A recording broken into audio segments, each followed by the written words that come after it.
สำบายดีพ่อแม่พี่น้องFCทุกคนทุกท่านพี่น้องเพาะกันยามแรงๆพี่น้อง4 โมง4 โมงกว่าน้อยๆมื้อนี้ก็เป็นมื้ออันน่ะเก็บดุของน้องขวัญเนาะผู้ถูกรถชนนั่นแหละพี่น้องเพิ่นก็มาบอกเมื่อวานน่ะแต่แม่ดีแท็กเมื่อเฮาบ่ได้เมื่อเฮาขุดคุมหมักโมเข้าหน้าปลาแล้วก็เริ่มลงการเกษตรเนาะปลูกผักปลูกทั่วปลูกแตงพี่น้องนี่ก็เริ่มขุดคุ้มมังโมพี่น้องได้ห้องก็ได้ซองให้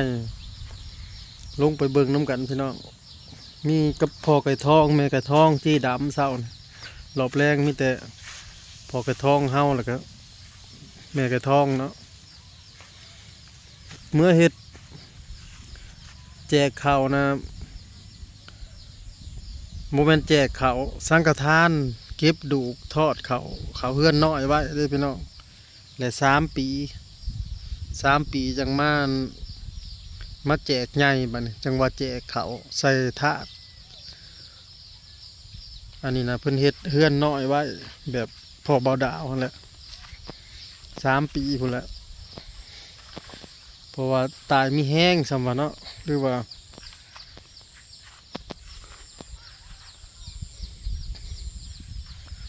ลงไปเบิ่งคุ้มหมกโม่พี่น้องพักก็เริ่มแตกยาวเลยเด้อพี่น้องมีถั่วมีแตงผักชีผักหอมบัวผักกาด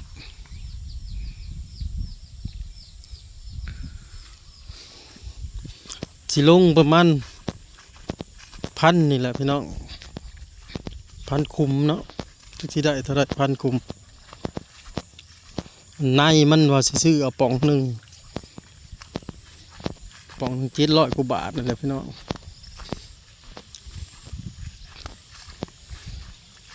ทรงขุดทรงกันเอาไว้แล้วก็กินมันแห้งแล้วเอาพุ่นมาลงพุ่นก็พุยเนาะห้องพื้นเอาบริกาเบี้ยด้วยพี่น้องสุดเลยสิเอาเน็บคุมค่าคุมเลย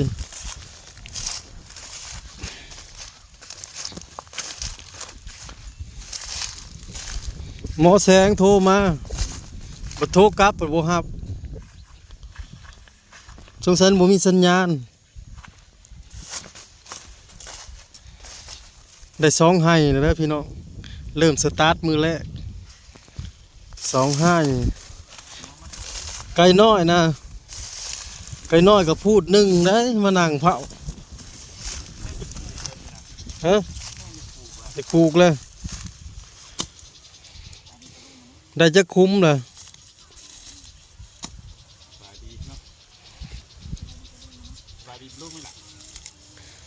เบาแม่ไก่น้อยนะมาคุดนะซื่อๆเพิ่นสิไปแล้ว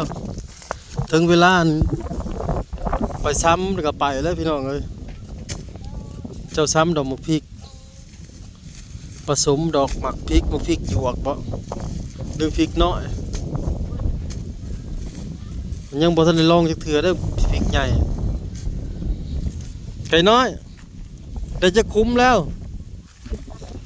สตาร์ทมือแรกสิบ่ได้บ่2 ให้ครึ่งว่ามันได้2 ให้ครึ่งคัน3นี่คือสิบ่ได้แหละมันอ่อนแหละอ่อนแห้งแหละแต่งานนั้นน่ะเก็บดูสาวควันยังบ่ได้ไปพี่น้องแม่ดีแท็กขึ้นไปเก็บขึ้นไปใส่เฮือนน้อยไว้เฮ็ดแบบของพ่อเบาดาวนั่นแหละอีก3 ปีพุ่นแหละจังสีเขาเจ้าจึงสิมาแจกใหม่แจกเอาข้าวทาดบาดนี่มื้อนี่ก็สิได้ขึ้นไปพุ่นได้นี่ไปแจกข้าวบ่นั้นรถซนคือกันได้นี่อยู่ในบ้านรถซนเน้นโดนสบู่น่ะตายคาทีคือกันได้ก็ได้บ่แล้วช่าง น้องเมีย เนี่ยบอกบนน่ะมันสิมาแต่ต้นทุเรียนมันสิมาเห็ดบุญน้ำน้องมันครบรอบ3 ปีมาแล้วก็ปู่ตายแล้วก็มาเห็ดน้ำปู่ก่อน ก็มืออื่นนี่แหละสี่ค่ำต่อมืออื่นมื้อนี้3สิลงกระป๋องหนึ่งพี่น้องว่าสิลงกระป๋องหนึ่งก็พอไก่น้อยเฮ็ด2 คนได้ปีนี้นะเจ้ตวนบ่ได้มาเด้ผัวเจ็บแขน อุ้มเมื่อเลยนะฮะ มันสิงามอยู่มันคือลมเด้อบรรยากาศยามแรงๆสีลมๆหนาวๆเบิ่งเด้อจะตีซะบากลูกซะคองซะมาอยู่ใกล้ๆ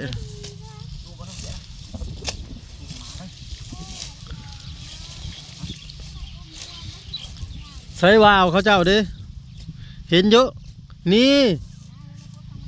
นี่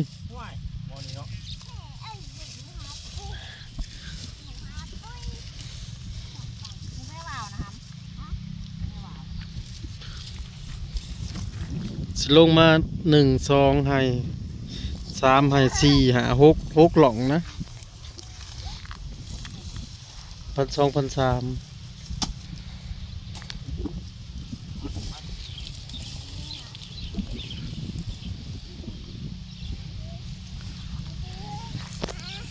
ไก่น้อยใช้เสียมเจ้านะเสียมเจ้าเด้เสียมน้อยนะ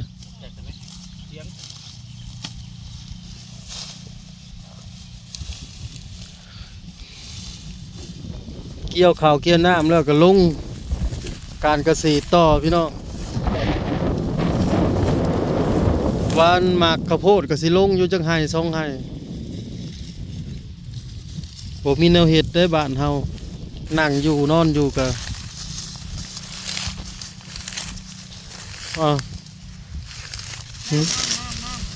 บ่มีคู่กบบ่นั่นนี่นะ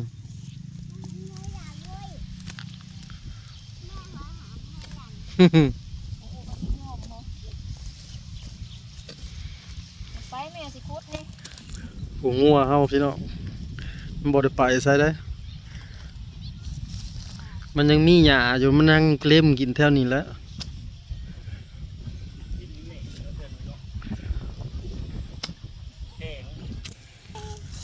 ต้มแน่นๆเอเละอยู่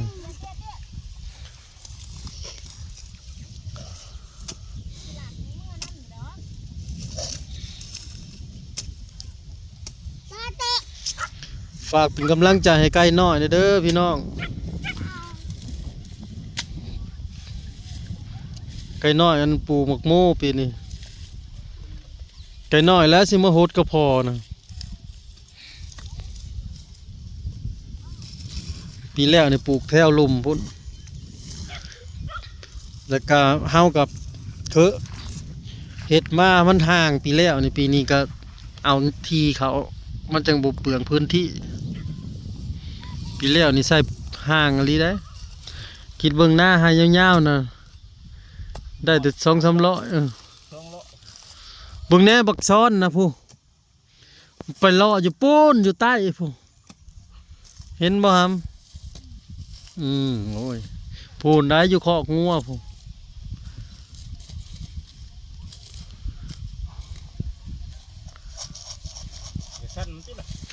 คือฝนสิตกนี่เก็บพระไปเพียงจำนี้พี่น้องพอกันคลิปหน้าสบายดี